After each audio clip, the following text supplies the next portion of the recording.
السلام عليكم ورحمة الله وبركاته. معانا النهاردة جهاز جولدي. هنحط الفيشة على السريع كده ونشوف مظهر العطل بتاعه.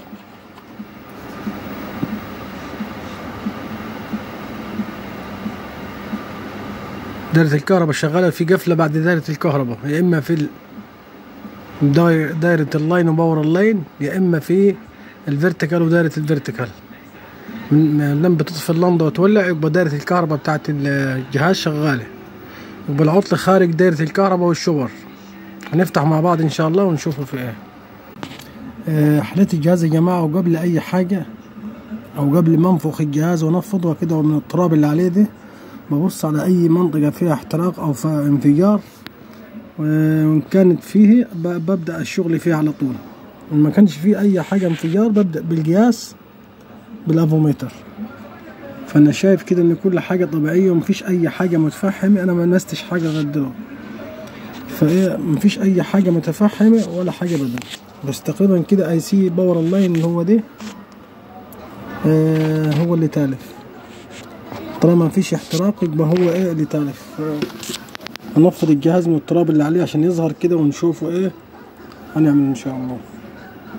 مفيش اي اتلاف ولا اي انفجار ولا اي حاجه. هنفض الجهاز ده ونرجع مع بعض. بصوا يا جماعه، حطيت الارض في ارض الشاشه هنا اهو، تمام. واحط الكهرباء دي مثلا ايه في باور اللاين. باور اللاين اللي هو التلات ارجل دول اهو. فين التلات ارجل؟ هذا واحدة، وهذا التاني، وهذا التالتة. اهم حاجة التالتة دي مصفرتش، دي هي الكهرباء اللي جاية من اللاين. الكهرباء اللي جاية من اللاين معناها كده الجهاز الباور اللاين شغال. طالما بيدي النبضة بيطفي اللمضة دي ويتنور معانا، يبقى معناها بيدي اللمضة وبيرجع ستاند باي. بياخد الامر الحماية، امر التشغيل، وبياخد الحماية يروح طافي. ياخد امر التشغيل يروح مشغل اللمضة، بيجي يحمل راح ياخد الحماية يروح فاصل تاني. يبقى كده معناها ان باور اللاين شغال، بياخد النبضة ويفصل تاني. فكده انا هشوف بقى يصير فيرتيكال برضه هناك على الارض، هناك على الارض. وده ببص بص كده معلقة، شايفين معلقة. الرجلين دول معلقين اهو، واها في 4 ارجل قافلين. مش معقول يكون ال4 دول ارض يعني. فيهم واحدة مكتوب عليها ايه اوت فولت اوت، يعني خروج الفولت. ودي ستيج او بي اهي. دي قافلة ودي قافلة ودي قافلة ودي قافلة. هم بيشتغل بالناقص 14 زائد 14 الجهاز ده. لو دققنا هنا نلاقوا كلمة 14 فولت اهي. دي زائد 14 ودي ناقص 14، الاتنين بيطلعوا. شوفوا قافلة على الاتنين. المفروض دي كهرباء ما تقفلش مع الارض. فانا كده اول حاجة اعملها اخش ايسي الفيرتيكال من الجهاز واجرب من غيره. لو اعطاني خط يبقى كده ايسي الفيرتيكال تالف، وهو بقى يعني المتالف يعني قافل اكتر من رجل. المفروض الرجل الارض بس اللي تصفر عليها، الرجل الارض بس هي اللي تصفر عليها. انما ده في 4 ارجل مصفرين عليهم، 4 ارجل. ادي واحدة، ادي 2، ادي 3، ادي 4. كده هيصير فيرتيكال وهو قافل. اما باور اللاين ما فيش عليه حاجة. باور اللاين دول بيصفروا مع بعض، هم طالعين من ملف النبضة، من ملف النبضة دي. فكده انا هطلع ايه، هطلع اي سي الفيرتيكال ونشوف معاه. خشنا يا جماعة الاي سي اهو، طلعنا الاي سي من مكانه اهو.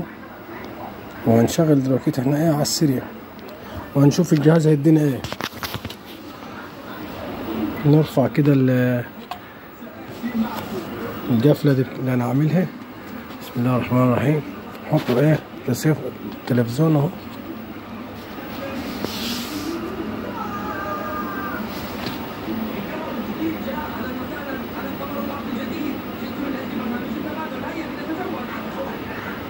طولت ليه كده.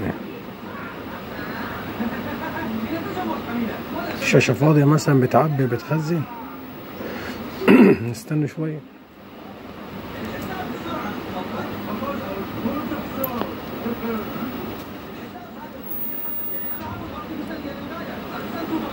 اشتغل الجهاز يا جماعة، بس عاوز كهرباء زيادة،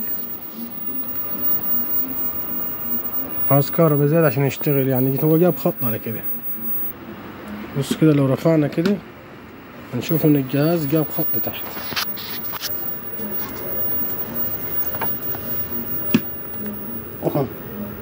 تمام كده يا جماعة. العيب في ايه؟ العيب في اي سي فيرتيكال زي ما قسنا صح ان شاء الله. يعني كده جاب خط اهو، واضح معاكم في الشاشة اهو. كده بنغيره اي سي فيرتيكال، وكان المكثفين موحد او المكثف علشان ما يضربش تاني ايه اللي هنركبوه الجديد. نشوف الكهرباء بتاعته اللي هي ناقص 14 وزائد 14 اللي هم الاتنين دول، ده وده، والمكثفات اللي على خطهم نغيروهم، وان شاء الله الجهاز يشتغل ان شاء الله يبقى تمام. نشوف بس كده الناحية التانية ايه المكثف اللي نغيروه ونرجع مع بعض. حليت المكثفين يا جماعة، لقيتهم 470 على 25 اهو، 470 مايكرو على 25 فولت، والتاني اهو نغير الاتنين المكثف دول المغذيين لايه؟ ليصير فيرتيكال اهو، واحد هنا والتاني هنا، هذا هنا واحد وهنا واحد، هما الاتنين لو اتبعناهم هنلاقيهم داخلين على اي سيل فيرتيكال. يعني عندكم مثلا ايه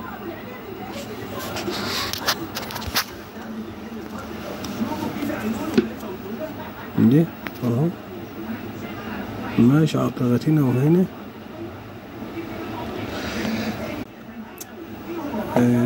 نازل لتحت كده اهو،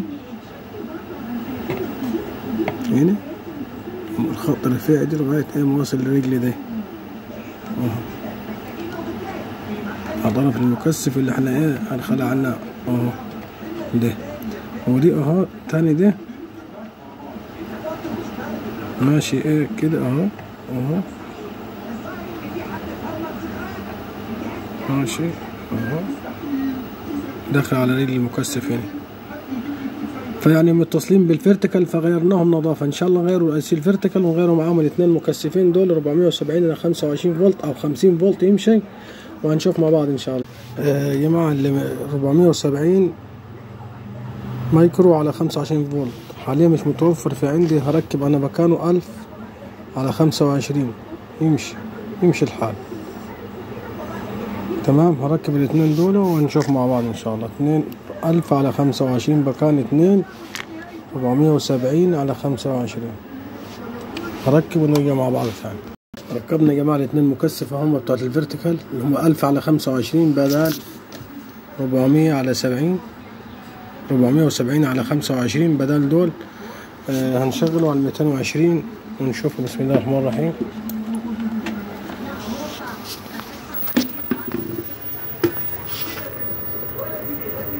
اهو جاب خط تمام كده. يبقى احنا مفيش غير اي سي الفيرتيكال نركبوه ان شاء الله، وربنا يظبط الحال ان شاء الله.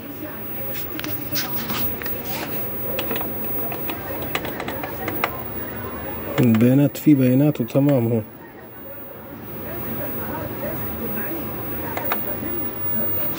نركب اي سي الفيرتيكال ونرجع مع بعض ثاني. جبنا يا جماعة الاي سي اهو، مكان ده الاي سي القديم طبعا، وده الاي سي الجديد اهو. كان رقمه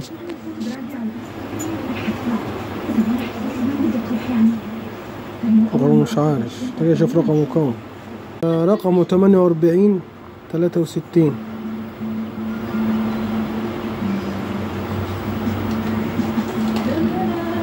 المهم جبت واحد غيره هركبه دلوقتي ان شاء الله، ربنا يسهل يفتح معاه، مش جاهز يفتح يعني يبقى تمام. ركبنا يا جماعة الاي سي اهو، هنعمل زوم عليه شوية نكبره اهو. وان شاء الله هنجربه مع بعض اول تجربة. مفيش رجول ساطة ببعض ولا حاجة، واتأكد ان مفيش حاجة ساطة ببعض، وهنجربه مع بعض ان شاء الله، وان شاء الله خير. نحط الجهاز كده مع بعضين.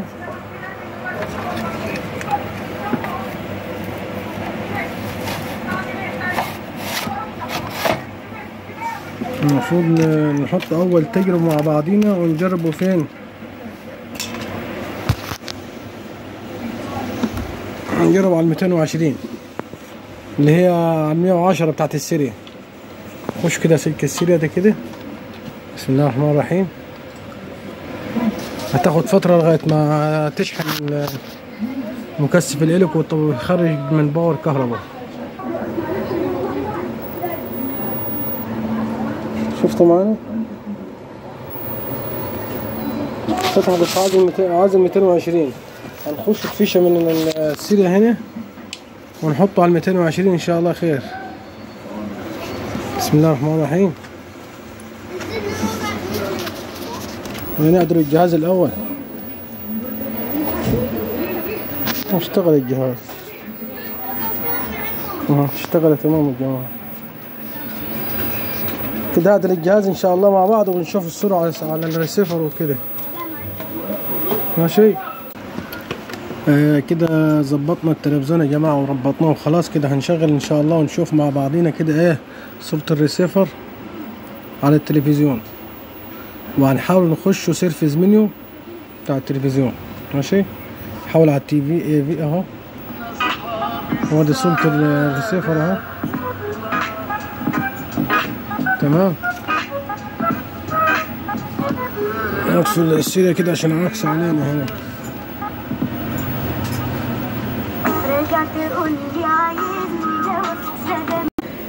وبكده يا جماعة كنا وصلنا لنهاية الفيديو. ان شاء الله ده السيرفيس منه هيكون في فيديو تاني، عشان الفيديو ده هو طويل ومش مش هينفع انزل اللي هو السيرفيس منه مع الفيديو واحد، هيبقى الفيديو طويل يعني كده وهتملوا منه. فانا هخلي السيرفيس منه في فيديو تاني ان شاء الله بعدين. تابعوني ان شاء الله على القناة، انزل لكم السيرفيس منه بس يعني نشوفه. يلا السلام عليكم ورحمة الله وبركاته.